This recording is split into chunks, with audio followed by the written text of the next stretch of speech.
स्वागत है आप सबका जेन्स गवर्नमेंट एग्ज़ाम्स एकेडमी में। आइए देखते हैं 7 जुलाई 2020 की मुख्य खबरें। सबसे पहले खबर आ रही है, रहेजा क्यूबीई सामान्य बीमा अधिग्रहण करेगा पेटीएम। 197 कम्युनिकेशंस लिमिटेड के स्वामित्व वाले पेटीएम अपने संस्थापक विजय शेखर शर्मा के साथ निजी क्षेत्र की सामान्य बीमा कंपनी रहेजा क्यूबीई का अधिग्रहण करने के लिए तैयार हैं। रहेजा क्यूबीई का स्वामित्व प्रिज्म जॉनसन के पास 51% और क्यूबीई ऑस्ट्रेलिया के पास 39% है। पेटीएम दोनों हिस्सेदारी लेने के लिए तैयार है और कंपनी का 100% मालिक बन जाएगा। रहेजा क्यूबीई के सभी कर्मचारी मुंबई और अन्य स्थानों पर काम करना जारी रखेंगे। अगली खबर है, अडानी ने कल्पतरू के साथ समझौता किया। अडानी ट्रांसमिशन लिमिटेड ATL ने अलीपुरद्वार ट्रांसमिशन लिमिटेड के अधिग्रहण के लिए Kalpataru power transmission limited KPTL के साथ निश्चित समझौतों पर हस्ताक्षर किए हैं। परियोजना के लिए उद्यम मूल्य 1286 करोड़ है।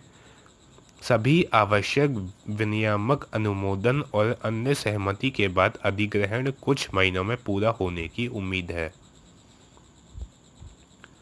अगली खबर है, ओडिशा सरकार ने बलराम योजना शुरू की। भूमिहीन किसानों को फल ऋण प्रदान करने के लिए ओडिशा सरकार ने बलराम योजना शुरू की है। नई योजना के तहत भूमिहीन कृषकों को संयुक्त देयता समूह यानी कि JLG जॉइंट लाइबिलिटी ग्रुप्स के माध्यम से ऋण मिलेगा। बलराम योजना के तहत सरकार ने अगले 2 वर्षों में 7 लाख भूमिहीन किसानों को कृषि ऋण प्रदान करने के लिए लक्ष्य रखा है। इसने इस उद्देश्य के लिए 1040 करोड़ रुपए निर्धारित भी किए हैं। अगली खबर है, दिल्ली सरकार ने अपने छात्रों के लिए ई-पोर्टल लॉन्च किया है। दिल्ली सरकार ने एक ऑनलाइन पोर्टल लेड यानी कि learning through e resources made accessible for Delhi launch किया है। इसमें कक्षा 1 से कक्षा 12 तक के लिए 10,000 से अधिक शिक्षण सामग्री और पाठ्यक्रम सामग्री उपलब्ध है। लेड CBSE, NCERT और दिल्ली सरकार के पाठ्यक्रम के अनुसार पाठ्यपुस्तक, अध्ययन सामग्री और पाठ्यक्रम सामग्री छात्रों के लिए सुलभ बनाएगा। अगली खबर है, UV Pro UVC कीटाणुनाशक बैग का डिज़ाइन। एक पश्चिमी महाराष्ट्र आधारित कंपनी ने एक UV Pro UVC कीटाणुनाशक बैग का डिज़ाइन किया है। यह फलों, सब्जियों, मोबाइल फ़ोन, टैबलेट, पर्स, मुद्रा, कार्यालय फाइलों के कवर आदि जैसे व्यक्तिगत, घरेलू और कार्यालय सामानों को कीटाणु रहित करेगा। UV Pro UVC कीटाणुनाशक box Philips TUV 9 watt UV lamp से सुसज्जित है, जो कुछ ही मिनटों के भीतर घरेलू और कार्यालय वस्तुओं को कीटाणु रहित कर सकता है। अगली खबर आ रही है, स्टील अथॉरिटी ऑफ इंडिया ने जून 2020 के दौरान सबसे अधिक बिक्री हासिल की। घरेलू और निर्यात की बिक्री 12.77 लाख टन रही, जो कि 2019 की इसी अवधि में 18% से अधिक की छलांग है। जून 2020 में कंपनी ने किसी भी महीने के लिए सबसे अधिक निर्यात दर्ज किया है। इस अवधि में इसने 3.4 लाख टन स्टील का निर्यात किया। अगली खबर है, सांसद इंतजार आपका अभियान शुरू हुआ। मध्य प्रदेश में राज्य के पर्यटन स्थलों पर पर्यटकों को आकर्षित करने के लिए सोशल मीडिया प्लेटफॉर्म पर इंतजार आपका अभियान शुरू हो गया है। मध्य प्रदेश पर्यटन बोर्ड सोशल मीडिया प्लेटफॉर्मों पर एक टैगलाइन के साथ प्रत्येक पर्यटन स्थल की विशेषताओं को आकर्षक तरीके से बताकर पर्यटकों को आमंत्रित कर रहा है। पर्यटकों के लिए अलग अलग टूर पैकेज भी तैयार किए गए हैं। अगली खबर है BIEC कोविड केयर सेंटर में बदला।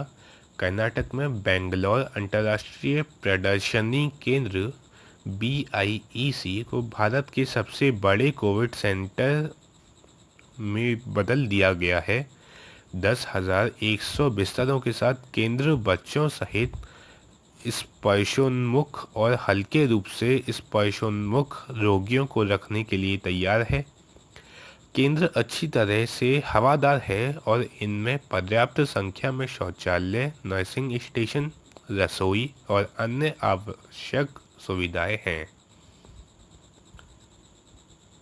अगली खबर है मदुराई में अलग सामुदायिक रसोई। तमिलनाडु मदुराई में लोगों को दिन में 3 बार भोजन प्रदान करने के लिए एक अलग सामुदायिक रसोई का संचालन किया गया है। मदुराई में 12 जुलाई 2020 तक पूर्ण तालाबंदी की घोषणा की गई। मदुराई के पास तिरुपुरकुंद्रम, जहां पूर्ण तालाबंदी है यानी कि लॉकडाउन है, उस पहाड़ी के लिए प्रसिद्ध है जहां राज्य के 6 कार्तिकेय मंदिरों में से एक स्थित है। अगली खबर है उत्तर प्रदेश में बना नया रिकॉर्ड। उत्तर प्रदेश में 5 जुलाई 2020 को एक ही दिन में 25 करोड़ से अधिक पौधे लगाकर एक नया रिकॉर्ड बनाया गया। वृक्षारोपण अभियान की अनूठी विशेषता बच्चों और बूढ़ों को कोरोना संकट से दूर रखना और उन पौधों को लगाना था जिनमें औषधीय गुण होते हैं।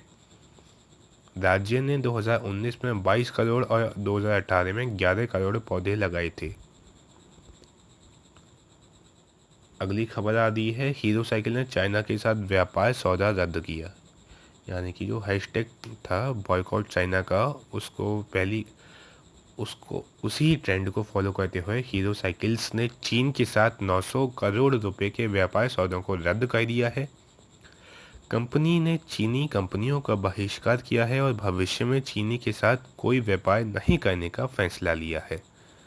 यह अब भारत में उच्च तकनीक चक्र का निर्माण करेगा। कंपनी अब अन्य देशों में अवसरों की तलाश कर रही है और जर्मनी में हीरो साइकिल के संयंत्र स्थापित करने के लिए योजना भी बना रही है। अगली खबर है सरकार ने SFJ की 40 वेबसाइटों को ब्लॉक किया। Ministry of electronics and informatics technology ने सिख फॉर जस्टिस SFJ की 40 वेबसाइटों को ब्लॉक कर दिया है। एक गैरकानूनी संगठन है SFJ और इसकी वेबसाइटों को गैरकानूनी गतिविधि रोकथाम अधिनियम के प्रावधानों के तहत ब्लॉक किया गया है, यानी कि अनलॉफुल एक्टिविटीज प्रिवेंशन एक्ट के तहत। संगठन ने अपने उद्देश्य कारण के लिए समर्थकों को पंजीकृत करने के लिए एक अभियान चलाया था। अगली खबर आ रही है CBSE central board of secondary education ने अपने संबंधित स्कूलों के शिक्षकों और छात्रों के लिए मुफ्त और व्यापक प्रशिक्षण कार्यक्रम शुरू करने के लिए फेसबुक के साथ साझेदारी की है। पहला चरण अगस्त से नवंबर 2020 तक आभासी रूप में आयोजित किया जाएगा। कार्यक्रम डिजिटल सुरक्षा और ऑनलाइन कल्याण पर संवर्धित वास्तविकता और छात्र प्रशिक्षण पर शिक्षक प्रशिक्षण को कवर करेगा। अगली खबर आ रही है DRDO द्वारा सरदार वल्लभ भाई पटेल अस्पताल कोविड अस्पताल 5 जुलाई 2020 से चालू हो गया है। ये 250 ICU बिस्तरों के साथ 1000 बिस्तर वाला अस्पताल है। रक्षा मंत्रालय और गृह मंत्रालय यानी कि home ministry and defence ministry, health ministry, armed forces, Tata Sons and other और अन्य उद्योग के खिलाड़ियों के साथ रक्षा अनुसंधान और विकास संगठन यानी कि defence research and development organisation ने 12 दिनों के रिकॉर्ड समय में इस सुविधा का निर्माण किया है। अगली खबर आ रही है national payment corporation of India Hyderabad में स्मार्ट डेटा सेंटर बनाएगा। 500 करोड़ रुपए के निवेश से हैदराबाद में अपना स्मार्ट डेटा सेंटर विकसित करेगा NPCI। इसे हैदराबाद के पहले Tier 4 डेटा सेंटर के रूप में मान्यता दी जाएगी। अंतर्राष्ट्रीय मानकों के अनुसार निर्मित की जाने वाली सुविधा राष्ट्रीय सुरक्षा सेटअप को अत्यधिक सुरक्षित बुनियादी ढांचे के साथ स्थापित करेगी। यह डिजिटल इंडिया पहल के तहत प्रमुख सेवाएं देगा। अगली खबर आ रही है, Zoya Khan common service centre की पहली ट्रांसजेंडर ऑपरेटर बनी। हमारे देश में ट्रांसजेंडर कम्युनिटी को बहुत ही पिछड़ी नज़र से देखा जाता है और उनके प्रति हम लोग आए दिन अखबारों में गलत तरीके की खबरें भी पढ़ते रहते हैं।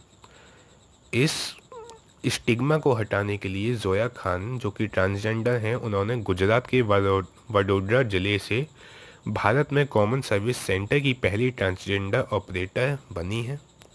वह डिजिटली साक्षर बनाकर ट्रांसजेंडर समुदाय का उत्थान करना चाहती हैं।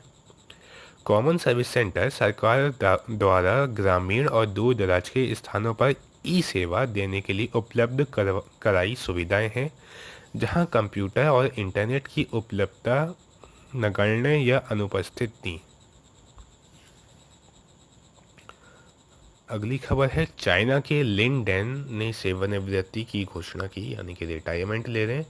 चीन के 2 बार के ओलंपिक बैडमिंटन चैंपियन लिन डेन, जो खेल के सबसे महान एकल खिलाड़ियों में से एक हैं, ने अपनी सेवानिवृत्ति की घोषणा की। उन्होंने 2008 और 2012 के लंदन खेलों में बीजिंग में ओलंपिक एकल खिताब जीते थे। उन्होंने खेल के सभी प्रमुख खिताब जीते हैं, जिसमें 5 विश्व चैंपियनशिप के स्वर्ण पदक शामिल हैं। अगली खबर है, MIDC और यूके इंडिया बिजनेस काउंसिल के बीच समझौता हुआ है। यूके इंडिया बिजनेस काउंसिल ने महाराष्ट्र औद्योगिक विकास निगम यानी कि MIDC के साथ एक समझौता ज्ञापन पर हस्ताक्षर किए हैं।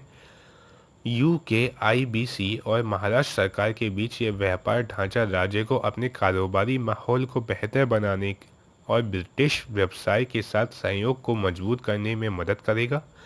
महाराष्ट्र में भारत में बेहतर कारोबारी माहौल के लिए शीर्ष गंतव्य स्थान माना जाता है। अगली खबर है, ऑल इंडिया फुटबॉल फेडरेशन को AFC एलीट यूथ स्कीम सदस्यता मिली। एशियन फुटबॉल कॉन्फेडरेशन ने ऑल इंडिया फुटबॉल फेडरेशन को AFC एलीट यूथ स्कीम पूर्ण सदस्यता का दर्जा दिया है। रिलायंस फाउंडेशन यंग चैंपियंस अकादमी और JSW बेंगलुरु FC अकादमी को 2 सितारा अकादमी का दर्जा मिला है, जो 3 साल के बाद पुनर्मूल्यांकन के अधीन है। AFC पैनल मुख्य गतिविधियों के 20 क्षेत्रों में मूल्यांकन करता है, जिसमें नेतृत्व योजना आदि शामिल हैं। अगली खबर है, भारतीय एंटरप्राइजेस UK सरकार ने वन वेब का अधिग्रहण किया। सुनील मित्तल की भारतीय एंटरप्राइजेस, जो कि एयरटेल भी ओन करती है, ब्रिटेन सरकार के साथ दिवालिया इंटरनेट उपग्रह स्टार्टअप वन वेब का $1 बिलियन में अधिग्रहण करेगी। इस सौदे के तहत ब्रिटेन $500 मिलियन का निवेश करेगा और महत्वपूर्ण इक्विटी शेयर लेगा, जबकि भारतीय एक ही निवेश करेगी और वाणिज्यिक और परिचालन नेतृत्व प्रदान करेगी। यह सौदा अमेरिकी अदालत की मंजूरी और नियामक मंजूरी के अधीन है। अगली खबर है, बॉम्बार्डियर को मिली मेट्रो परियोजनाएं। बॉम्बार्डियर ट्रांसपोर्ट इंडिया ने कानपुर और आगरा मेट्रो परियोजनाओं के लिए प्रत्येक में 3 कारों की 66 ट्रेनों की आपूर्ति के लिए अनुबंध किया है। Uttar Pradesh metro rail corporation ने Bombardier transport India private limited को ट्रेन नियंत्रण और सिग्नलिंग प्रणाली के साथ 201 कारों की आपूर्ति, परीक्षण और कमीशन के लिए अनुबंध से सम्मानित किया है। अगली खबर है, प्रधानमंत्री नरेंद्र मोदी ने आत्मनिर्भर भारत ऐप लॉन्च की। प्रधानमंत्री नरेंद्र मोदी ने स्टार्टअप समुदाय को विश्व स्तरीय मेड इन इंडिया ऐप्स बनाने की सुविधा के लिए आत्मनिर्भर Bharat app innovation challenge launch किया है। चुनौती इलेक्ट्रॉनिक्स और सूचना प्रौद्योगिकी मंत्रालय और अटल इनोवेशन मिशन का एक प्रयास है। यह चुनौती तरीकों से काम करेगी, मौजूदा ऐप का प्रचार और नए ऐप का विकास। अगली खबर है एम ताज मुकर्रम निदेशक वित्त पावर ग्रिड की बनाई गई। एम ताज मुकर्रम ने 4 जुलाई 2020 को power grid corporation of India limited के निदेशक फाइनेंस का पदभार ग्रहण किया। इस कार्यभार को लेने से पहले वे कार्यकारी निदेशक फाइनेंस पावर ग्रिड के रूप में कार्यरत थे। एम ताज मुकर्रम के पास बिजली क्षेत्र का लगभग 35 वर्षों का अनुभव है, जिसमें दीर्घकालिक वित्तीय नियोजन, वित्तीय संवर्तन इत्यादि शामिल हैं। अगली खबर है जर्मनी कोयले को छोड़ने वाली पहली प्रमुख अर्थव्यवस्था बनी। जर्मन सांसदों ने ऊर्जा स्रोत के रूप में कोयले के उपयोग में देश के लंबे समय से प्रतीक्षित चरण के बाद अंतिम रूप दिया। संसद के दोनों सदनों द्वारा अनुमोदित विधेयकों को 2038 तक अंतिम कोयले से चलने वाले बिजली संयंत्र को बंद करने और प्रभावित क्षेत्रों में संक्रमण से निपटने के लिए कुछ 40 बिलियन यूरो का खर्च करने की मंजूरी दी गई है। जर्मनी दुनिया भर का लिग्नाइट से सबसे बड़े कोयले को जलाने वाला देश है। अगली खबर है 2025 तक भारत केवल 60 गीगावाट रिन्यूएबल एनर्जी क्षमता जोड़ पाएगा। Research and consultancy firm Bridge to India द्वारा रिन्यूएबल एनर्जी सीईओ की सर्वे रिपोर्ट 2020 के अनुसार भारत द्वारा अगले 5 वर्षों में केवल 60 गीगावाट अक्षय ऊर्जा क्षमता जोड़ने की उम्मीद है। यह 12 गीगावाट प्रति वर्ष पर बहुत कम है। सरकार 2022 तक 175 गीगावाट और 2030 तक 450 गीगावाट हासिल करना चाहती है। 31 मार्च 2020 तक उपयोगिता पैमाने पर भारत की सौर क्षमता 32.2 गीगावाट और पवन क्षमता 37.6 गीगावाट थी।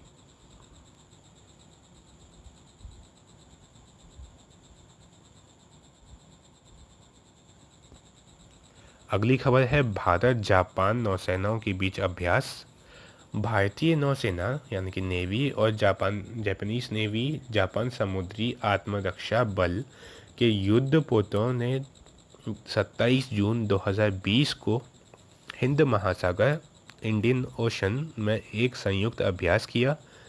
जापान समुद्री आत्मरक्षा बल के प्रशिक्षण स्क्वाड्रन जहाज़ों JS काशिमा और JS शिमायुकी ने समुद्री अभ्यास में भाग लिया। भारतीय नौसेना से INS राणा और INS कुलिश एक दिवसीय अभ्यास में शामिल हुए। आज की खबरों का सिलसिला इतना ही। अगर आपको वीडियो पसंद आई हो, वीडियो की जानकारी अच्छी लगी हो तो वीडियो को लाइक करें, चैनल को सब्सक्राइब करें और ज़्यादा से ज़्यादा शेयर करें। आज के लिए इतना ही। धन्यवाद।